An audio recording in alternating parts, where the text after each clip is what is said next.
Hello, I'm Brandon Varner from KScope, here with my pal Jon Poor, and we're going to talk about secret stages. Thanks for coming out, Jon. Yeah, thanks for having me. Glad to be here. How's your day been? Thus far, it's been pretty good. Just getting started, you know. All right. Looking forward to a lot more coffee. Aren't we all? So, can you just give the people watching at home a quick rundown of what you do at Secret Stages? Yeah, sure. I'm part of the group that sort of started the whole thing, so my role with the festival is, I guess, event director. I sort of oversee the whole operation, kind of do a lot of the sponsorship push, do a lot of setting the budget, do a lot of the bean counting, all the stuff that is not the cool aspect of the festival, but highly necessary. I was saving this question for a little bit later, but you've given me an opportunity to ask it. Are there any vendors that you've ever partnered with so you'll get free stuff? Like, is there anyone that like hot dogs or I don't know, gum or I've partnered with a lot of people who have given me a lot of stuff, given the festival a lot of stuff, have been really, really generous. Yeah. I don't necessarily, I'm not walking around town into hot dog shops, just being handed frankfurters left and right.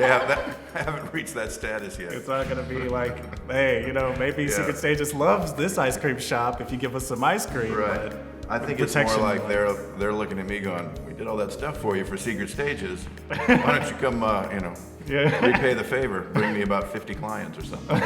This is the 5th year of Secret Stages. Yeah. Can you sort of just tell us how the process this year has been as opposed to previous years? How have things changed? How have they sort of stayed the same? I would say the biggest change, if I really thought about it, and this happens really every year, but it's really noticeable this year, the number of people who seem to proactively want to be part of what we're doing. People that I feel like maybe I should have reached out to but didn't have the time or the resources, and they've been contacting me. So feeling the expansion of our sort of family has been the pretty cool aspect of this year. I hear you. Has this been sort of in terms of volunteers or venues or when you say people that have reached out to you more?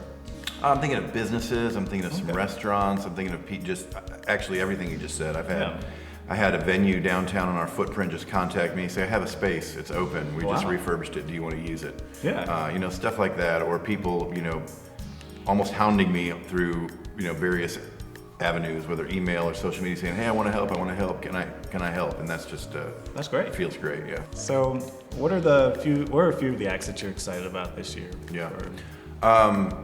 The ones that are coming to mind, because there's a ton of them. I mean, there's 65 bands, and I'm not the one who books it, so I learn along with everybody else, and it's a ton of great stuff to digest. I'm really excited for Landlady. They're out of Brooklyn, and Reindeer. I think they're out of Minneapolis. I always latch on to a couple of singles every year that make it into my regular playlist, and those are the two that have really hit me the most this year. Yeah. I'm interested to see local Holly Waxwing. Yeah. See how that it's a different, that electronic style is a little different for me, and that comes on the playlist when I'm working at home all the time, and I always really dig it. So I'm curious to see how that translates to a live show. Yeah. I'm really excited about the hip hop we got going on at Lobotomix, AF the Naysayer, several other acts. Like I said, all the names sort of they escape me until I get to go see them all. I'm just when it comes to that aspect, I'm just like another festival goer. And the Secret Stages playlist is the one hosted on the website, right? Yeah. Mm-hmm. Okay. We've got, on the website, you can see, right now our playlist is just dedicated to this year's bands. But you can click on it, it'll stay open, you can close the browser and all that stuff, or not the browser, but the website. Yeah. But then on the website too, we have every single band that's ever played Secret Stages listed, and any media they've ever given us is still available. Wow. You can go back and check it out. That's pretty cool. It's pretty cool.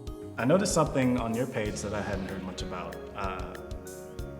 It's the instrument drive. Mm-hmm. How long has that been going on, and how has it been going? The instrument drive is something we do for Scrollworks Youth Music School. They basically provide instruments when they can, lessons, books, materials for Birmingham's young kids and not so young kids. I think they go up to 18. Okay. And so we've been working with them. It's a nonprofit, and obviously, when we have budget issues and problems, the first things that get cuts are the arts, Of course. Yeah. and music being the one that's closest to us. We really wanted to help them out. I know for me growing up, I had music since second or third grade. I was being taught music in school. So I think they do great work. Getting resources is their biggest challenge. So we haven't had just a ton of flood of instruments, but we've had a nice quality stories. A couple years ago, we got a couple of clarinets, and the guy at Scrollworks told me they went to 2 specific girls who wanted to play clarinet. Wow. Didn't have them, wouldn't have been able to do it. Yeah. It's hard because people are hopefully using their instruments, so they don't want to donate them. But we do, they can make use of old computers, books, whatever. They can find a way to sort of monetize it and use it as a fundraiser for them. People can bring them to the festival, and really it's a year-round thing. We try to sync it with our push toward the festival and have all the publicity working together, but we're going to be trying to expand that relationship with Scrollworks and make sure people understand that year-round, you're cleaning the attic in December to make way for all the Christmas gifts. You can get rid of that old trumpet or something. Is there anything that you'd like to add about Secret Stages? I think for us this year, we just it feels like our little span of influence is expanding, and people are kind of knowing who we are and what we do. So, the only things I like to get across is kind of the same things we've been hammering. You got 65 bands, you got them on 6 stages, including additionally a VIP lounge. You can go down there for really minimal cost compared to what a lot of festivals and even a night out really is in the city. So it's just a really risk-free way to just see a ton of great music. And I'd like people to know that we've got other things going on the festival footprint. We've got a graffiti for 4 years now. We've done get local artists to do graffiti. We build these big walls and these big boxes so you can come down and watch people. Last year the stuff was incredible, and it's pretty cool to start. You're walking by, you see at the beginnings. Walk by 20 minutes later, and it's forming, and or stay and watch it. We've also got a instrument exhibit. Or not instrument exhibit, a photo exhibit called Instrument Head from a gentleman named Michael Weintraub. This is pretty famous musicians. A couple that I come to mind are like Junior Brown, Bootsy Collins, Derek Trucks. And what he did is he had them put the instruments in front of their faces. Okay. And then the rest of it is sort of dressed with things that sort of signify that musician. Yeah. And he's bringing that whole thing down to our footprint, the whole exhibit, and he's going to be selling them, and 20% of everything that he makes is going to go to Scrollworks. Wow. So just things like that. We're trying to, it's all about, meant to be all about the music, but we're trying to put little nooks and crannies, secrets, so to speak, in there. Even though we do not want any aspect of this to be a secret. Yeah. Well, thank you, Jon. I really appreciate it. Thanks for having me. Have a great day. All right, and then we're like, hey, okay, thanks, Place TV. Bye. Exactly. That's it. That's the ending. Right. I'm sticking with that. Now, this gets me in trouble. It's your fault. Okay? Well, we're not students, and we're not accountable for anything.